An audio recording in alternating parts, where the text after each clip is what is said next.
क्या हुआ भाई, काहे को मुंह लटका के बैठे ले हो? अरे का हेलो दोस्तों, कैसे हो? नमस्कार, मैं आप सबका भाई रवि तिवारी और आज हम लेके आए हैं रितेश पांडे का सॉन्ग हेलो कौन, जिस गाने ने पूरे विश्व में नंबर 1 का रिकॉर्ड अपने हासिल किया था और वो गाना ट्रेंडिंग में अब तक चल रहा है।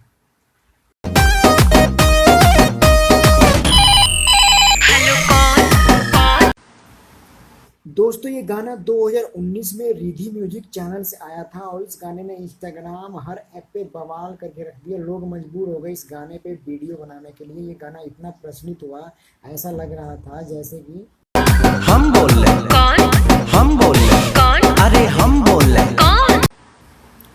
दोस्तों, ये गाना ऐसे नहीं लग रहा था कि हमारा भोजपुरी का गाना है। ये गाना ऐसे लग रहा था हिंदी का गाना है। हर लोग को देखते रील्स वीडियो इसी गाने पे बनाते थे, इसी गाने को देखते थे, ऐसा लगता था कि भोजपुरी नहीं हिंदी गाना है।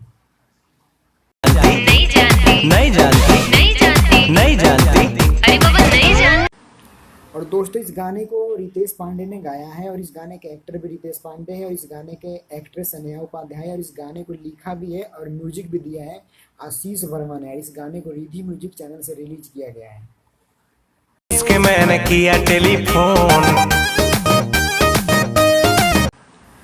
तो बस दोस्तों, आज के लिए इतना ही। वीडियो अच्छी लगे तो लाइक कीजिएगा, चैनल को सब्सक्राइब कीजिएगा और हम एक से बढ़ के एक वीडियो लेके आपके लिए आते रहेंगे, रोस्ट वीडियो भी और रिएक्शन वीडियो। बस अपना प्यार बना के रखिए और चैनल को लाइक और सब्सक्राइब जरूर करें। Thank you.